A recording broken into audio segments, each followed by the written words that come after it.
Let's go over the path of an Aries rising. Aries risings have the chart oriented the exact way the energy is designed. So the first house energy is always going to be Aries energy. So even if your rising sign is different, it's always good to know that this is the traditional format that each of the house energies embodies. So you can learn a lot from an Aries rising chart. So Aries is ruled by the planet Mars. So Mars would be the chart ruler that you definitely want to look into if you are an Aries rising. And with Aries in the first house, these people come off very independent and bold. They can have moments when they're more quiet, but then they fizzle into action when they're really excited about something. Aries risings also tend to be a little clumsy and they can like run into stuff because they can just be so impulsive when they're feeling inspiration. With Taurus in the second house, they really value working towards a goal that's going to give them some financial stability and some financial freedom. They don't mind putting in the slow and steady work it takes, and they really hold value to the things that they've earned with their hard work. With Gemini in the third house, they do value talking things out. They often learn a lot from their early childhood, even their sibling relationships, and really like to exchange ideas with the people around them. With Cancer in the fourth house, they really value the memories of family, or at least the found family they end up creating. And they put a lot of sentiment and care and empathy into that area of their life. They're going to hold and protect the people that they care about. With Leo in the fifth house, they usually have a loud inner child. They like self-expression. They like to be a little bit more playful, and they're usually very easily in touch with this side of themselves. With Virgo in the sixth house, the more they focus on mind, body, spirit healing, the more they can use that healing to create rituals and routines that will help not only the work they're doing, but help them be of service to other people. With Libra in the seventh house, they want their partnerships to feel fair. They want to make sure there's an even exchange automatically. Libra definitely has the shadow of being a little bit people pleasery and not always holding their own opinion. But as they tune into that Aries first house energy, there's usually a really good balance between these two things. With Scorpio in the eighth house, there can be some resistance to change for the Aries rising because Scorpio has such a fixed energy, and that eighth house is so vast and deep. But the more Aries risings lean into intimacy and they let themselves be fully seen and don't go into hyper independence or over people pleasing, and they lean into just ebb and flow, they can tap into that Scorpio power a lot. And there can be a lot of good psychic abilities with that Scorpio eighth house. With Sagittarius in the ninth, they learn by doing, and they learn a lot by traveling and experiencing other cultures, maybe even going and getting education in different areas of life. That is how they develop a lot of their sense of self. With Capricorn in the 10th house, they are very hard workers. They value working towards a goal, and they like to be seen as someone that is responsible and is going to do everything it takes to accomplish what they want. With the 11th house ruled by Aquarius, it's important for Aries rising people to create community, create groups that are aligned with what you love so that you have that output that helps fuel your dreams, your goals, where you want to take things. And Aries rising can step into that leadership ability in a way that's going to help a bigger group collectively. And finally, with Pisces in the 12th house, they can have a lot of mysticalness behind their dreams. They really can fall into deep merging and deep feeling, and have to remember how to anchor down into that depth all the other areas of life so they don't get lost in this void, because they can take their feelings very far very quick if there's not enough groundedness. Let me know what rising sign you want to hear next. Let's go over the path of the Taurus rising. So with Taurus in the first house, people are going to perceive you with really strong Taurus qualities. I always find that Taurus risings really like to get comfortable and cozy in a space really quickly. They're the first to like lay horizontal on the couch, but then really lean in and pay attention to the conversations that they are having. They really love their snackies, their drinkies, their cozy vibes, and they usually dress comfortable, but then it also has a good style undertone with Venus being their ruling planet. With Gemini in the second house, the ways that they make money can really differ and change and shapeshift. They often have stories of doing various different jobs. I also think they derive a lot of the opinions they come to believe for themselves by what people have told them.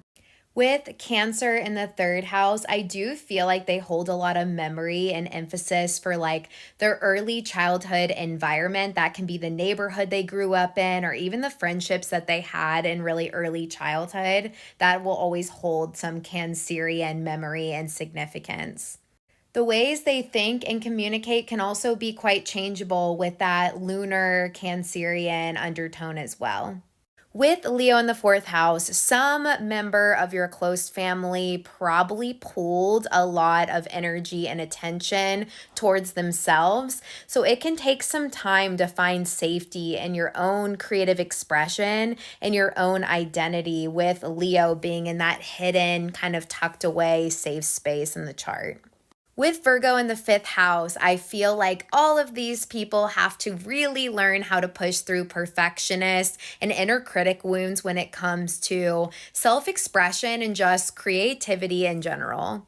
With time, you learn how important it is to always make sure you build into your routines and structures time for your inner child to just be free, but you often want to have control when it comes to fun and play, and it wants to be on your terms, not somebody else's. With Libra in the sixth house, these people do bring a lot of Venetian qualities into the ways they take care of their mind, body, and spirit. They could be the first to schedule massages or body care. They also usually really care about making sure that they do all the basic hygiene stuff. They pay attention to their care because that Venetian quality that comes with Libra is there. They value this in their life. With Scorpio in the seventh house, relationships take some time to learn higher wisdom on. Scorpio merges in such an all-consuming way, but it also has a lot of trust issues to work through. And so a lot of these relationships, you can get locked in, but then not realize how much it can actually take from you. And you can play on power play versus actual true intimacy. And because Taurus and Scorpio are fixed signs do not like change. So it can be a little tougher to actually learn these lessons and take some time. With Sagittarius in the eighth house, I do find that Taurus risings often do find their way onto a spiritual path. Sagittarius is such a spiritual sign in its essence. It cares about higher meaning. And when that's how you merge and go through change, a lot of spiritual moments will be what catalyzes you to make shifts in your life. With Capricorn in the ninth house, these people care about what they know and what their knowledge is based in. They kind of tend to be lifelong learners, continuing to learn more information, and they can be a little hard on themselves, but they do value responsibility and hard work and want to keep executing that in some way in their life. With Aquarius in the 10th house, you like to share the information you know with the public. What you do needs to serve humanity at large, and you're meant to be using your unique perspective and differences in how you see things to advocate for humanity or advocate in whatever avenue you find yourself to be in your working field.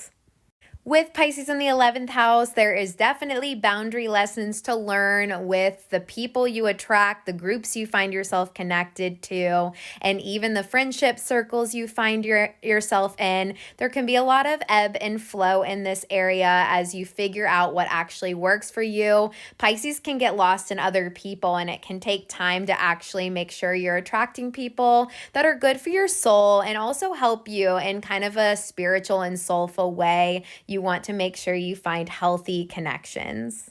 And finally, with Aries in the 12th house, I find a lot of Taurus risings really repress their anger and frustration, and that can really be stuck in the body. It's so important for you to find ways to channel out what is really going on in your subconscious, because you can block so much of it and then have these big explosions out of nowhere. So making sure you always find something to channel out fire so that it's not stuck really deep or affecting your health. I think that's very important for the Taurus rising. Over the path of the Gemini rising. Gemini is ruled by the sign Mercury, so you definitely want to look at the details of Mercury in the chart for even more detail.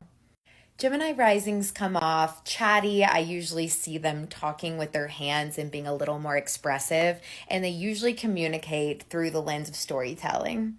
There's a curious and inquisitive nature to Gemini, but it also gets restless and kind of bored easily, so you can feel that kind of angsty energy.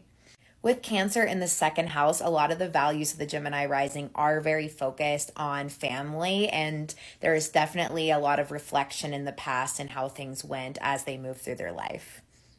With Leo in the third house, I really find that Gemini risings are very expressive in the way they communicate. They feel really big with their heart, and you can hear that in the way they speak and reflect and share things.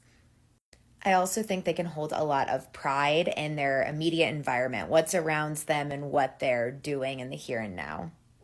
With Virgo in the fourth house, there's usually a lot of stories around deconstructing expectations that were put on you. I always find with Virgo that there's lots of lessons that humble down some of those control patterns. So you either can go through all of the motions and realize that you're really losing your control because you're following through with those expectations, or you can kind of isolate and not put any energy towards something. So for that polarity point of the fourth house, Gemini risings have to learn from Pisces, the 10th house, how to set boundaries and figure out like where their heart actually lies and what they are wanting to cultivate for their sense of security and safety. With Libra in the fifth house, I feel like Gemini risings intuitively know like where to put creative energy. They know what's trending, they know what's popular, and they definitely have an eye for merging things together as a concept that can fuel that creativity and spark. They also have to watch in romantic relationships that they balance out certain aspects of that people pleasing that can come with Libra, and making sure that they look at that polarity point of independence within the Aries in the 11th house. With Scorpio in the sixth house, I think Gemini risings love to go into depth around mind, body, spirit topics. I think they really merge with things really deep when it comes to like work ethic in the moment, like what they are putting their goals to. I also think Gemini risings tend to come off just like I'm doing really well and kind of hide some of the layers of what can be a struggle actually deep down. With Sagittarius in the seventh house, partnerships should really reflect the energy that allows them to have space and freedom. They really value honesty within their relationships, and they're going to be a free spirit regardless. So they need someone that channels that adventurous nature, or at least really accepts that spiritual, free spirited mindset. With Capricorn in the eighth house, once again, there is definitely a look at those family value systems and how they reflect. I think underlying a lot of stuff, Gemini risings can put a lot of pressure on themselves. They have a lot of shame around their work ethic and what they do for the world. And they really have to kind of figure out which traditional structures they want to subscribe to and which ones they need to kind of release and let go so they are not being overly harsh on themselves. Because with Aquarius in the ninth house, they're meant to be very unique in their perspectives. They are meant to see things in a very different way. And that has a lot to do with their overarching theme of why they're here. And they need to know how to lean into that weird and quirky side that can happen too. With Pisces in the 10th house, they are meant to show the world their more sensitive nature. They're meant to lead with creativity, visionary energy, and know how to like let that dreamer stay alive. Their creative pursuits are going to ebb and flow, but they should always be doing things that they love, and they're often very of service to people in what they end up doing for work. With Aries in the 11th house, they can get really passionate about their initial ideas and the people that they are connecting with, but it can fizzle out as with anything with Aries. So they want to keep finding things that spark new passions when it comes to pursuits and just community thinking. And then with Taurus in the 12th house, I feel like Gemini risings can really struggle knowing what their needs are and how to meet them. They can struggle actually letting themselves receive and stay in a calm, receptive state. They're always kind of going. So, really figuring out how to get to the underlying layers that exist within, which happens when they focus on that scorpionic mind, body, spirit journey. They can start to land and meet their needs in a way that will balance everything else out in the chart. Let's go over the path of the Cancer rising. So with Cancer in that first house, it is important to note that the moon is the ruler of Cancer. So Cancer rising's personality is going to change every 2.5 days as the moon changes signs. So I always note that they track the moon because it's going to be how they typically show up, at least on instinct. With Leo in the second house, Leo is such a big energy and they tend to spend kind of bigger sums of money. They really can have a big attachment to the things that they love. They work hard, but they like to be able to spend and receive like the things that make them feel good. With Virgo in the third house, they are very sensitive to their immediate environment. I also think they can kind of get lost in their heads and just like overthinking patterns really easily, since this is the house that has to do with a lot of our communication. They usually tend to really care and do good in school and put a lot of an effort towards it with that Virgo perfectionism wound, but they also can suffer burnout from just constantly putting forward an image of self that really strives with those shadows of Virgo of doing it right and being perceived right. With Libra in the fourth house, you tend to be really fair when it comes to family stuff. You want it to be equal distribution with everyone contributing to the family. I think until you learn to assert yourself and to honor what your needs are, you can get lost in some of the boundaries that come with family, and you don't want to avoid and then have those people-pleasing tendencies sit in. Eventually, Libra finds that sense of safety and makes sure their environment is always making them feel good and like they're surrounded by whatever beauty looks like to them. With Scorpio in the fifth house, their hobbies usually become very obsessive. They can dive into it with their whole chest, and this can also be romance, love affairs, the things that come up. They can get obsessed and into it very quick with that Scorpio nature. I also see a lot of people end up having kind of like darker hobbies, or they're kind of into something weird or a little more niche and unusual with that Scorpio undertone in the fifth house.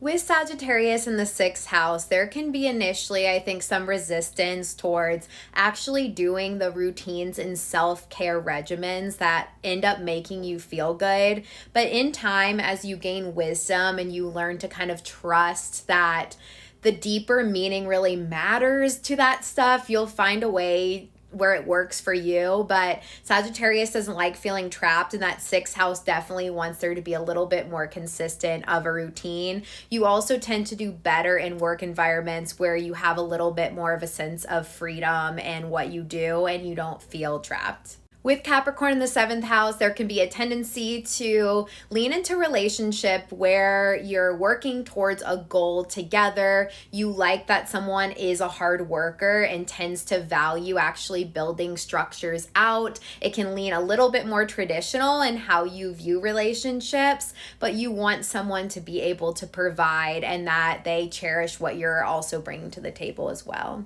With Aquarius in the eighth house, there can definitely be some resistance to change. Aquarius is a fixed sign and takes time to process, but life tends to give you very unusual circumstances that makes you change. You wouldn't probably do it without those unusual circumstances coming in. And I also think that when you're doing something for a bigger group or a bigger sense of humanity, that can light up some of that change a lot easier than when you just do it for yourself. With Pisces in the ninth house, the things that you believe to be true, your meaning for life, can be very different and kind of ebb and flow. Pisces doesn't tend to really grasp something with very strict boundaries. So you might be open to kind of hearing anything, but it's good to always stay curious and continue to learn. And you tend to learn a lot from the people around you and just what ends up falling on your path. With Aries in the 10th house, you tend to want a lot of freedom when it comes to work. Being an entrepreneur is really good with Aries in the 10th house, or just making sure you have a schedule loose enough that you can follow your own energy and not have someone right over you, because that would drive you crazy. With Taurus in the 11th house, your friend group doesn't often change very much. You like to stick to the people that you feel comfortable with, and it can take some time to actually gain that trust in people. You can be a little more slow to move when it comes to plugging into big social events. You can typically like to stay home a little bit more than always wanting to just go out and be a social butterfly. And finally, with Gemini in the 12th house, I think this is another reason Cancer risings just come off very different a lot of times than what you would expect. Because when Gemini energy is hidden in your subconscious, that overthinking and just the random stuff that's always going on in your head is really hard to put into words. It can also be a little harder to actually communicate and voice some of the stuff that's going on, because it just kind of all feels ever racing and random and doesn't make a lot of sense. And Gemini is usually the output in the chart that helps us just voice it. I always think with Virgo or Gemini in that 12th house that writing is very good, so that you can actually see some of your thoughts and know where you are landing, because otherwise it can be hard to know what you're even thinking about something. Let's go over the path of the Leo rising. So with Leo in the first house, there's always going to be this palpable warmth to your aura. With Leo being ruled by the sun, there's just a bright sort of essence. You really love to share what you love on instinct, and you also love to hype your people and what they love. And I also find that a lot of Leo risings will have kind of more voluptuous hair. With Virgo in the second house, it can take some time to find a sense of self-love, self-trust, because Virgo energy takes a while to alchemize. You can have a really loud inner critic, and you can be really hypercritical of showing up fully as yourself, because you feel like you have to show up perfect. But leaning into self-love and self-care is really important here to help alchemize that second house. There also can be a big focus on how you make money, and money can be just a big concern because the second house has to do with that. And Virgo is always overthinking. With Libra in the third house, I find these people to be such good conversationalists. They love to be able to exchange ideas and talk to people. And there is just a charm in the way that they deliver stuff. They can be really good at listening and also really good at giving advice. With Scorpio in the fourth house, there can be some deep family wounds tied to maybe your family not always revealing their truest emotions, keeping secrets. There might have been some power play dynamics within the family that led to you just not really feeling safe. Ultimately, in the fourth house, our goal is to find a sense of safety deep within. So as we heal some of our early childhood wounds, we can learn to really lean into trust and actually cultivate that sense of safety. With Sagittarius in the fifth house, I find that a lot of these people have a free-spirited nature. Life usually tends to give you experiences that have you living in a lot of places, traveling to a lot of different places. And there is definitely luck when you lean into your inner child and just creative expression in general. And you generally have a lot of luck and trust in your creative abilities. The fifth house is already prone to some deep pleasure, escapism, seeking, and Sagittarius amplifies that. So watch for being so overly optimistic that you don't actually look at some of the harder themes in life as well. And make sure you're not always running away and escaping, and you do face some of the things that life is calling you to face. With Capricorn in the sixth house, it's definitely good that you keep setting goals for yourself to stay focused towards mind, body, spirit healing. Capricorn does good when it's working towards something. There is definitely a strong work ethic here with Capricorn in the sixth house, but Capricorn often doesn't want to be overly controlled. So having work environments where you can be your own boss, more entrepreneurial, will probably feel a little bit more aligned and cause a lot less burnout. With Aquarius in the 7th house, Leo risings love to be with someone a little more eccentric, a little more of a weirdo, or someone that just has like a very unique way of thinking and doing things. Aquarius is always unconventional. When that hits your relationship house, you just are going to like things a little different and maybe not to the book of that traditional look relationships. With Pisces in the 8th house, you are definitely going to fully blend with the people, places, and things that you surround yourself with. The 8th house is all about energy exchange, and because Pisces holds such little boundaries, you definitely have to pay attention to what is around you. And if you do not feel good, definitely change and switch it up. I find that Leo risings do good when they enter into a spiritual path or at least find some higher meaning, because then you can really understand the importance of protecting your energy and figuring out what is for you and what is not. With Aries in the 9th house, you can definitely be so passionate about learning something new and charge with it with your full heart, but you also can get bored about the things you learn just as quick. So it can be a little tougher to integrate it. I also think this Aries in the 9th house contributes to these people often experiencing or adventuring a lot in their life. With Taurus in the 10th house, it might take some time to actually figure out what you want to do with career. Taurus is very slow to move, but finding a work environment that helps you go at the pace that feels good to you is important. And you might actually work with food, plants, herbs, or just something that makes you feel cozy, or maybe even other people. With Gemini in the 11th house, these people are definitely more extroverted and social. They do really good to have a variety of friend groups that they can lean into and like to exchange ideas and just get to know people and do social activities. Your hopes and dreams might also be very changeable in this lifetime. And finally, with Cancer in the 12th house, it definitely can be very hard for Leo risings to express their emotions. They can feel what everybody else feels, but it can be really hard to know how they feel.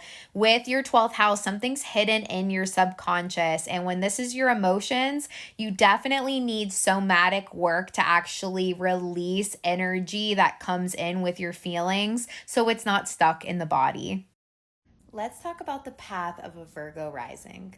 So Virgo risings are ruled by the planet Mercury, so that's going to be the chart ruler that you want to look into, but Virgo is going to rule the first house. So how Virgo appears is very observant, very detail oriented, maybe even a little bit more obsessive, and can hold really high standards of how they are perceived and seen by the world. With Libra in the second house, Virgo risings really value that fairness. They like to hear the opinions of other people to create the opinions that they end up holding as their own values instead of standards. And with third house in Scorpio, there is a lot of obsessiveness around thinking and communication. There's a lot of processing that has to happen really deep to kind of create the world, the internal world and the external world of the Virgo rising. With Sagittarius in the fourth house, there's usually a lot of themes around not being able to fully express individuality. That's usually something that is gained over time, and there can often be other people's beliefs being put onto them, and there is a journey really about figuring out what you believe separate to anybody else. With Capricorn in the fifth house, play and fun can be done, but it has to be in like this, I'm going to plan it out kind of way. There's a little bit more neuroticness around self-expression. And then Aquarius in the sixth house, the way we find mind and body healing, being of service to other people, figuring out the routines that work, it's really done through the mind. So it's learning a lot of different systems and then finding a unique way to kind of blend it all together.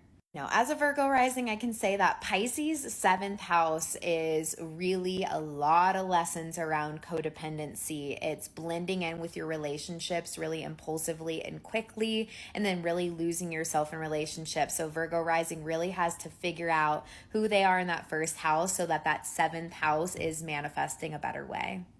Aries in the eighth house creates a lot of codependency patterns too. You can be so impulsive when it comes to transformation and you kind of bulldoze into the things that you want, but you can kill off a lot of versions of yourself with that impulsivity. So you really have to learn how to sit in that flame and fire, and every single thing that you do needs to be to take care of yourself so that that impulse control of that Aries 8th house ends up manifesting with a lot less disaster. The 9th house shows where we learn a lot. I think Virgo risings can learn a lot from the Taurus energy, learning to kind of ground down and savor experiences.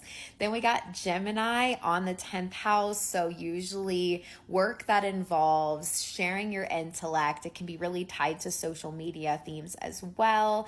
And it's got to be something social where you can use your voice. The Cancer 11th house holds a lot of value and memory within their close friendships. They like to be plugged into community groups. That really helps kind of give this sense of grounding that Virgo risings can have trouble finding. And then finally, that Leo 12th house, there is lots of lessons for the Virgo rising on that self-expression. Capricorn kind of holding down that 5th house in a way, but Leo wants to be seen, it wants the attention, but when that's hidden from you, it can either manifest in you being attention seeking in poor ways or really not having your needs met. So it's really digging into those patterns and healing your inner child so that you can actually ask for what you need and be able to express yourself loudly.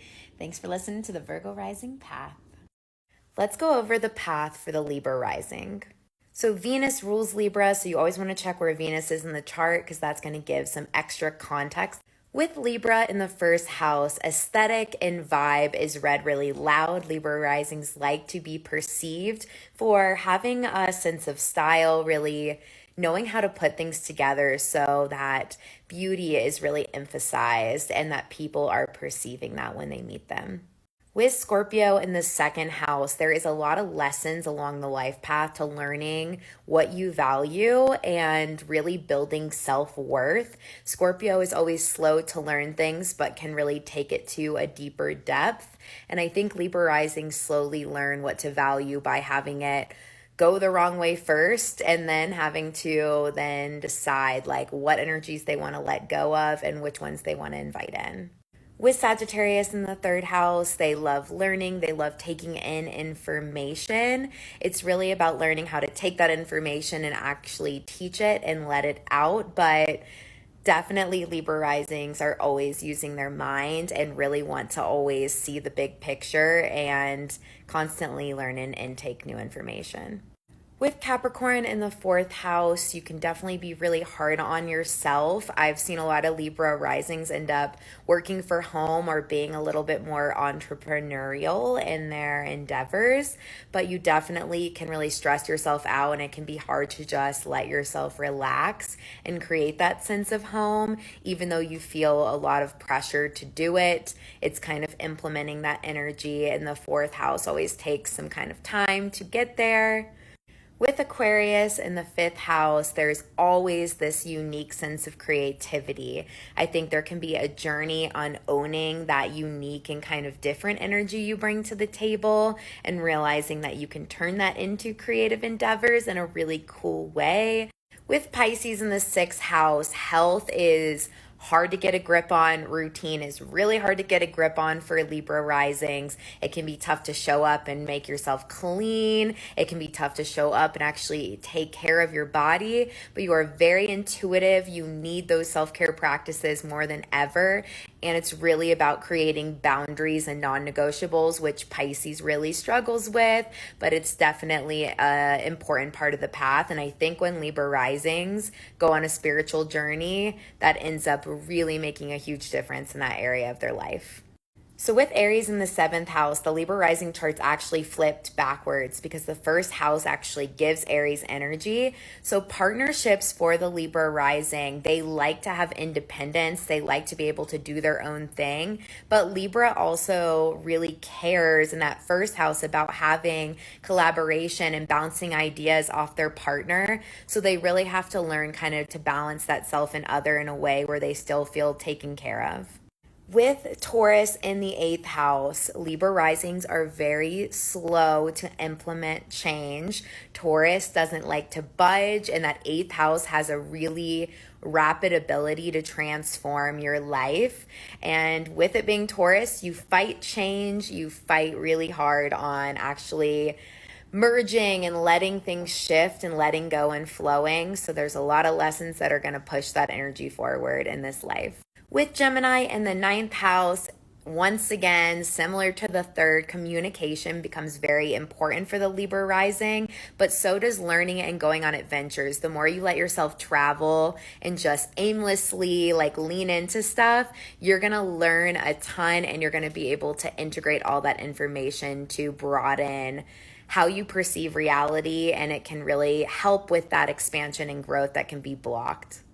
With Cancer in the 10th house, that's the house of career. It's the highest point of your chart. You like to be known for your sensitivity. You're really good at taking that sentimentalness and using it in some form of your career. You're very thoughtful, empathetic, caring, and that should be a part of what you do.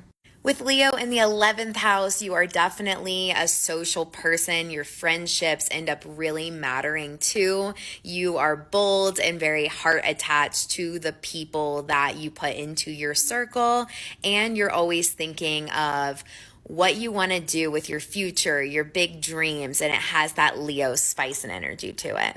Virgo energy is really hard to kind of tame, and when it's in the 12th house, it's harder to pinpoint the energy. I think for Libra risings, it should be a non-negotiable that you journal and write so that you can let out some of that subconscious information that's coming from Virgo.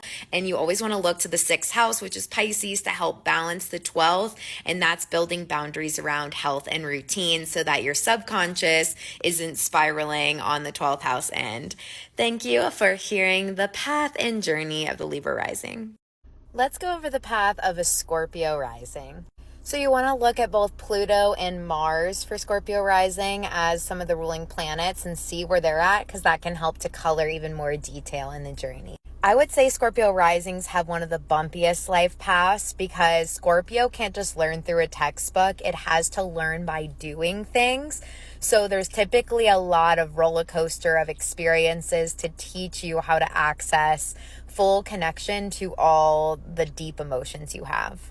And because the energy of Scorpio is fixed, you have a fixed ascendant, descendant, IC, and mid-C. So fixed signs just need more time to actually integrate information. With Scorpio in the 1st house, there is a lot of lessons around accessing the deepest parts of who you are and figuring out what that is. It's also a lot of lessons to make sure you let your guard down and let people in that are safe. You can come off powerful and alluring and mysterious, but you can also seem a little far away. So you have to learn to find that balance. With Sagittarius in the 2nd house, I've seen a lot of Scorpio risings kind of not want to think about money in a deep way. You want to be a free spirit and not go there. You want what you want, and you really hold that not only in the material goods you attract for yourself, but also in your value system. You don't want to be controlled. With Capricorn in the 3rd house, there's usually a mature sort of cadence to the voice when people are speaking. You want to come off like you know what you're talking about, and you often like to share the goals and what you're working towards. With Aquarius in the 4th house, there's something unconventional and different about the way you were raised. Aquarius also rules the intellect, so you could have had more of an intellectual household, and intellect could have been the way you were nurtured and made safe, and a little less more on emotional nurturing.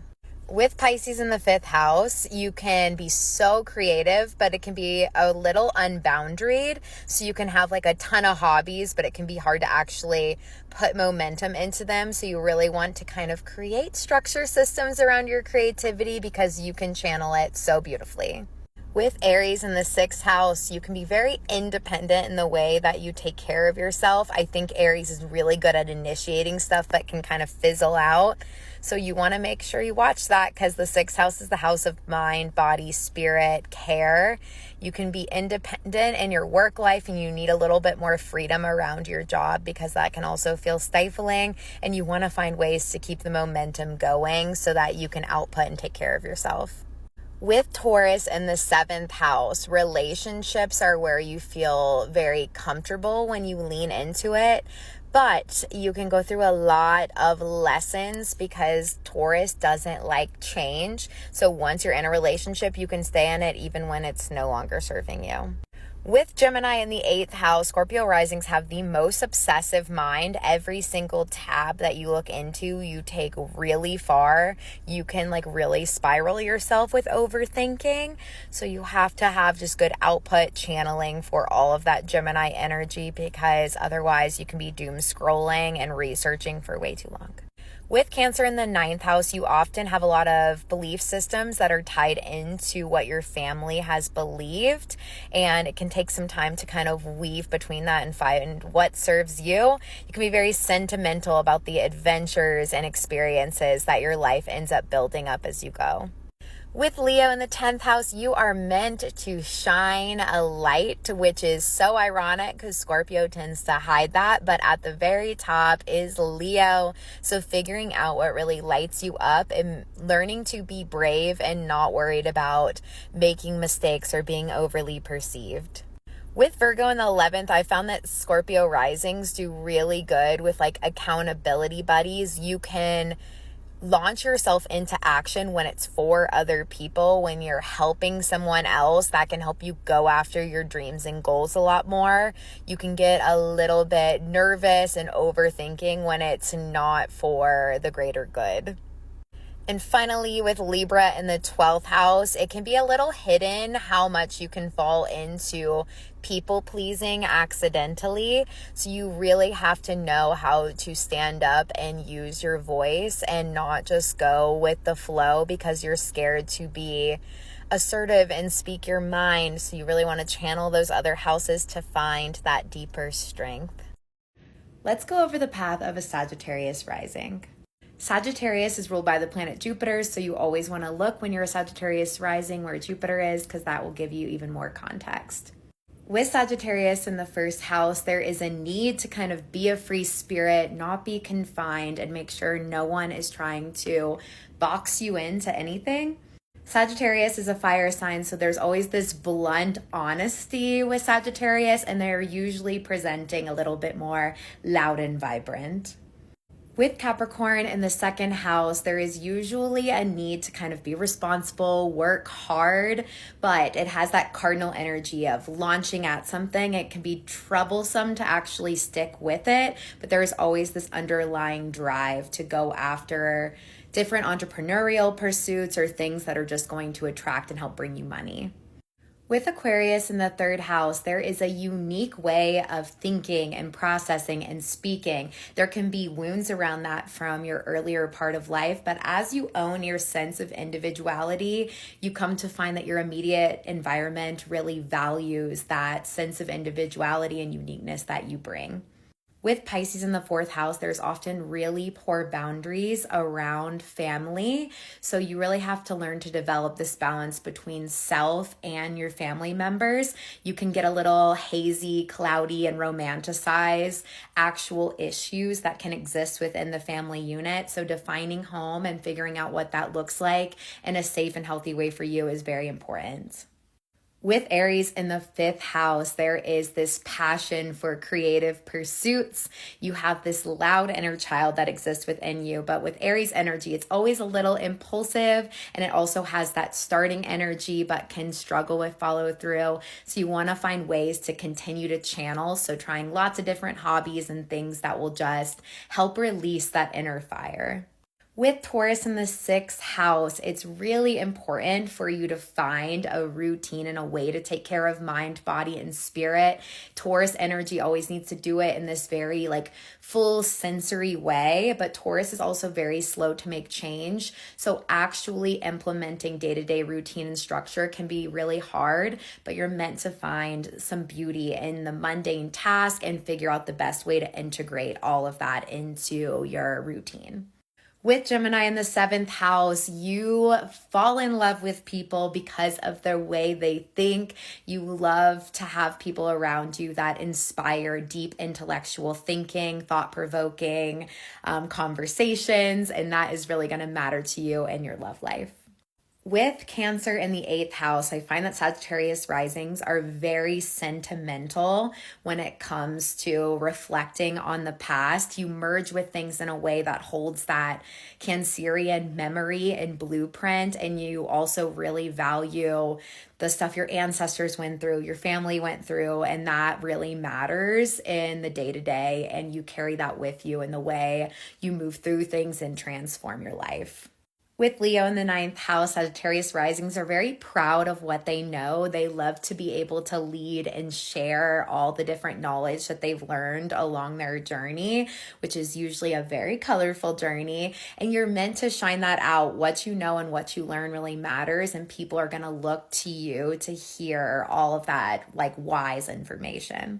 With Virgo in the 10th house, you can put a lot of pressure on yourself in the way that you do things, but your detail-oriented way of thinking is going to be what you get known for. And Virgo always has this undertone of their healing gifts being what they put into their career and what they do and what they ultimately are really seen for in the greater society at large. With Libra in the 11th house, your hopes and dreams have this beauty to them. You look at them and it inspires you. The people around you really matter and what fuels you forward. So you want to make sure the friend groups, the community groups that you plug in are lighting you up towards the things you really want, or you can fall into that people-pleasing sort of shadow and end up living out other people's dreams for them instead of stepping into your own. And then finally, with Scorpio in the 12th house, you have this mysticism, this magic, this depth to the way you connect with the other side, the way you connect to your deep psyche, the way you sense other people's deep psyche. But Scorpio often can hold that in. So you need to find ways to make sure you share all that depth that is existing in your subconscious with people that feel safe to you. I also think with Scorpio in the 12th, you need alone time to be able to sort through the depths and layers that exist within you and around you. Let's go over the path of the Capricorn rising. So Capricorn is ruled by the planet Saturn, so you'll definitely want to study patterns within Saturn to figure out even more context. With Capricorn in the first house, you always approach things from a really responsible, work ethic, motivated sort of way. People usually know you for your hard work and effort, and you really appreciate being seen that way. There can also be a serious demeanor, or at least it can be palpable to tell that you're a little harsher on yourself. With Aquarius in the second house, you hold a lot of value around what you know and your intelligence. You like for everyone to feel included and for that to be the atmosphere that you build things off of. With Pisces in the third house, I feel like Capricorn risings often have trouble putting things into words. The idea is there, but it can be kind of tough to get that out. You're still very intuitive of your immediate environment. It's just sometimes actually expressing that. With Aries in the fourth house, there is usually at least one parent that kind of pushed you to work harder or really saw a vision for your future. I think what ultimately ends up happening for the Capricorn risings, if they have to learn how to make a way for themselves, and that's usually from some family dynamic, but ultimately what makes you feel the safest is being your own boss, being able to lead with that independence, and being able to ride and seek out your passions.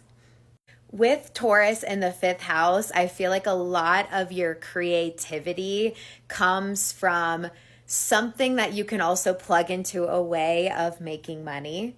It can take time for you to learn to connect to your inner child. And it's always said that Capricorn rising sort of age in reverse. And Taurus in the fifth house is also a component of that because it takes time for Taurus to learn the lessons. And the fifth house is such a playful house in its highest expression. So it takes time for you to lean fully into that fun side.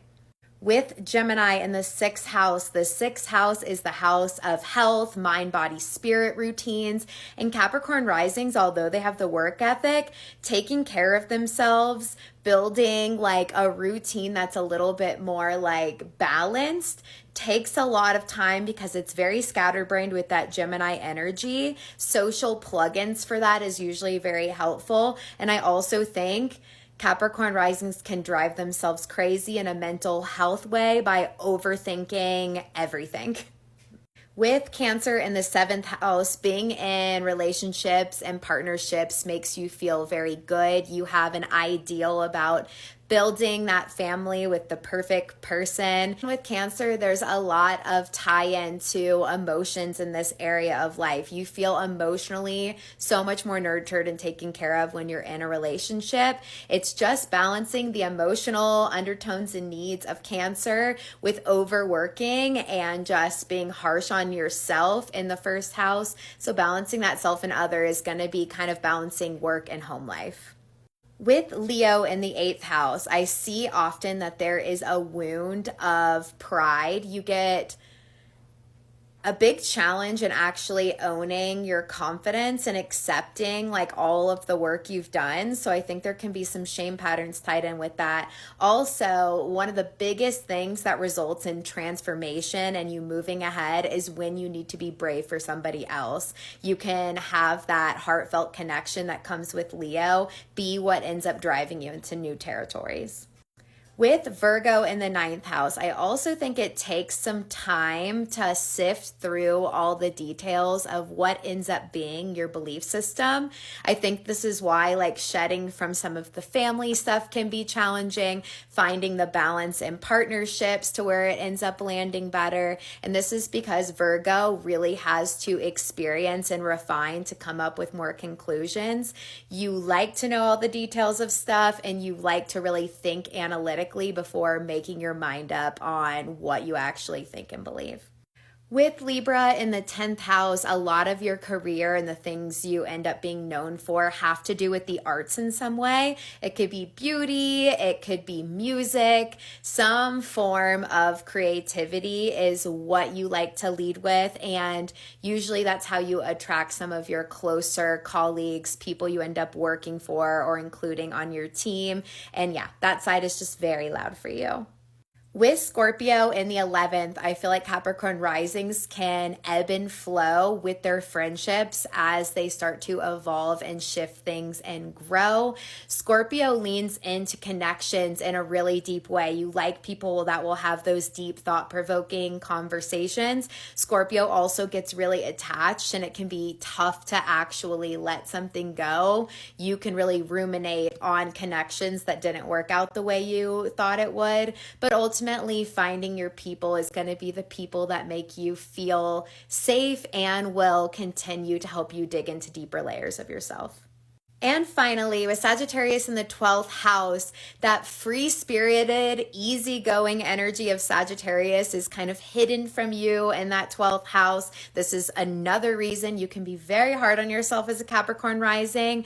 Learning to find adventure and that free-spirited energy is going to come from you spending some time alone, really connecting with higher guides and figuring out how to tune into that energy of Sagittarius. Let's go over the path of the Aquarius rising. So with Aquarius in the first house, you want to look at Uranus because that is the planet that rules over Aquarius and that'll give added context. But typically the Aquarius rising comes off a little bit more in their own world. There's always a lot of internal processing happening. And I just see this kind of look, this days of just taking in everything and just a lot of thinking happening under the surface. You don't mind being seen as different. You might even chime out things that can be a little bit more unconventional. With Pisces in the second house, it can be tricky to actually know who you are. You can really morph in your sense of self depending on the things that are around you, and you can really just get lost in who you want to be. So it takes really developing the Virgo boundaries and creating some structure in your life to be able to see yourself more clearly. With Aries in the third house, I typically see these people get into heated kind of debates and they're not really seeing it as anything more than just passionately responding to something, but they can come off like they are trying to pick more fights with the people and things around them. They have a thought and they want to launch right to it and they don't really give it a second thought or think about what the consequences of charging at something will be. With Taurus in the fourth house, these people are very comfortable being at home. They like to just be cozy and can typically be a little bit more introverted and get a little more drained being around a lot of people. I've seen a lot of Aquarius risings have trouble leaving their hometowns. They typically just get comfortable somewhere and don't really want to leave. But over time, you end up integrating that Scorpio side and will let yourself change beyond maybe some of those comfort zones that are not serving you. With Gemini in the fifth house, you might find that some of your hobbies have to do with taking in new information, maybe deeply researching something, finding new ways of thinking, or even talking things out with other people gives you a lot of joy. You like to hear what other people's minds are thinking, and that is your version of fun, is like deeper talks. There's also usually some shadows of excessive pleasure seeking because Gemini is constantly bored. You'll want to go find something to have fun instead of sitting with like that coming from a deeper place of inner child expression and just creativity. With Cancer in the sixth house, it might be a little more troublesome to take care of your health. Cancer really follows the moon's energy, and the moon is very changeable. So you might get on something to change your habits, routines, but then quickly fade off of it. So it's good to find people to help encourage you to take care of mind, body, spirit healing, and you'll do better finding routine when someone else is doing it with you.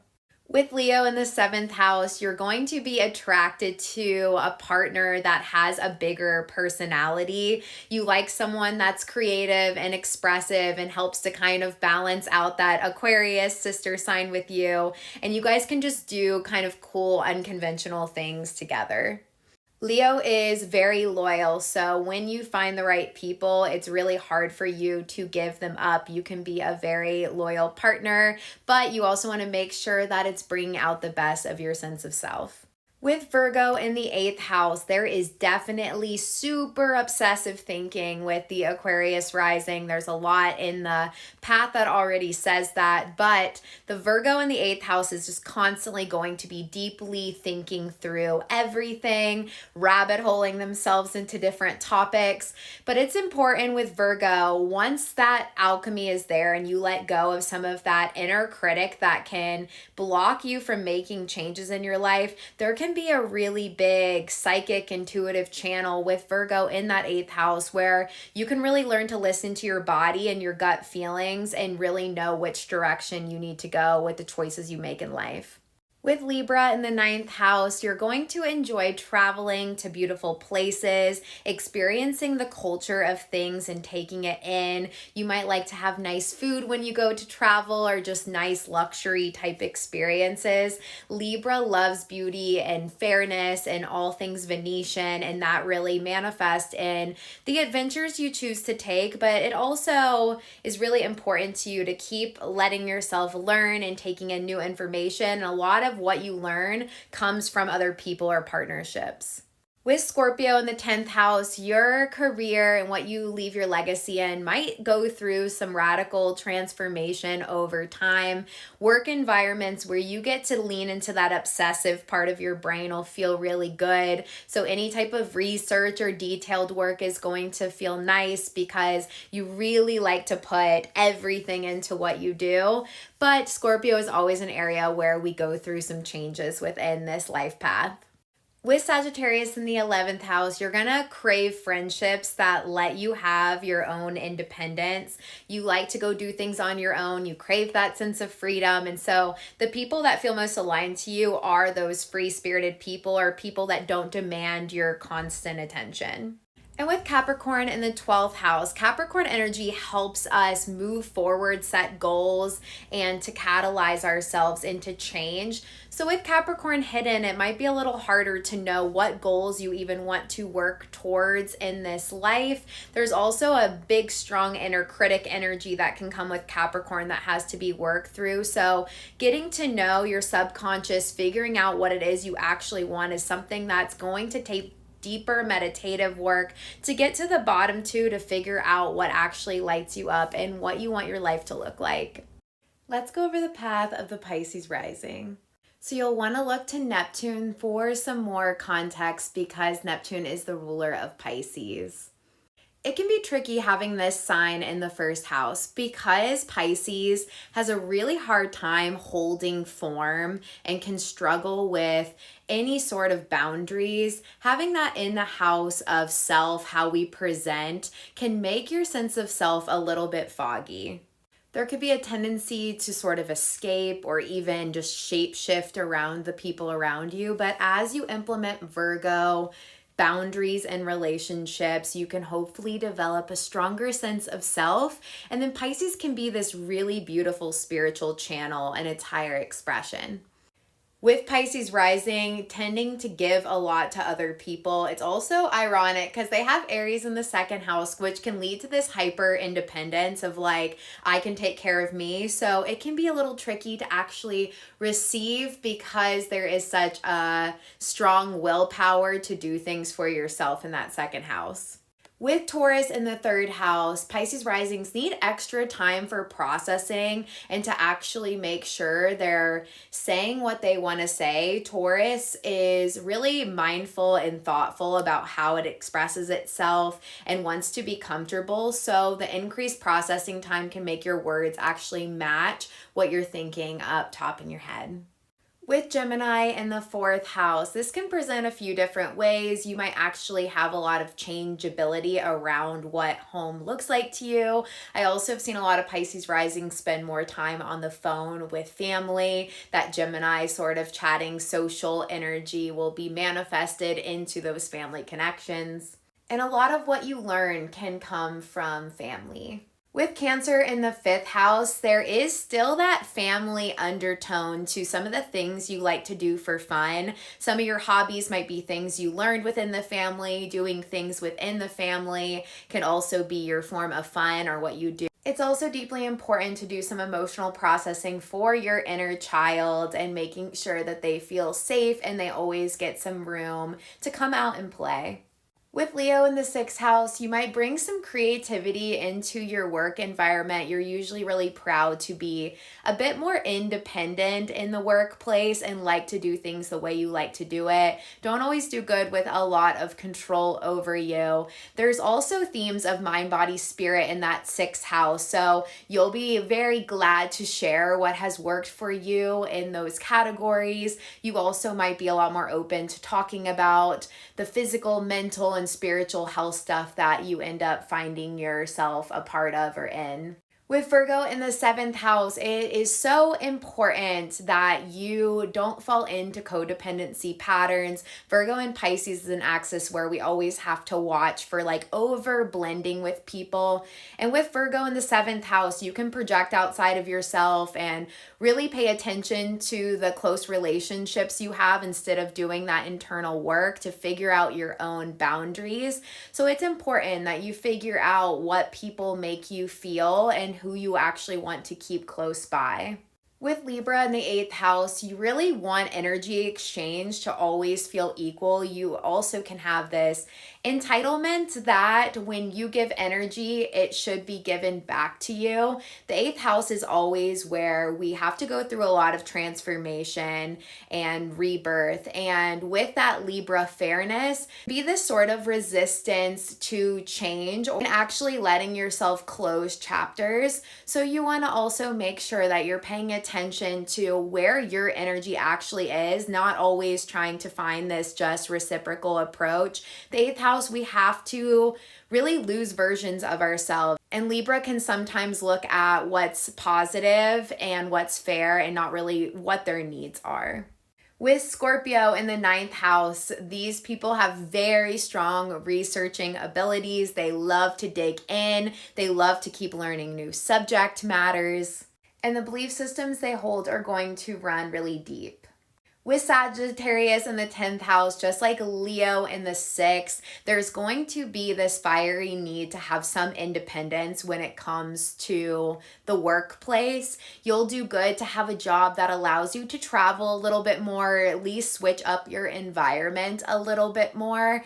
And you would be really good just being your own boss and being left alone to follow what intuitively feels good for you. With Capricorn in the 11th house, some of your friendships might actually come from your work environment. That is a common presentation here. The 11th house also holds energy of hopes and dreams. So it's good for you to keep setting goals and have something to achieve after. That can really light you up and help you to continue to have connections and groups that you find yourself a part of that make you feel more connected. And finally, with Aquarius in the 12th house, the 12th house hides an energy from you. And Aquarius is really where we can be a little bit more objective and our head and heart sort of balance. You can get so deeply tied in your emotions with having this energy sort of hidden from you. House alchemy always comes from spending more time alone and in meditation. So give yourself that time so you can figure out some of those subconscious patterns and what they mean for you.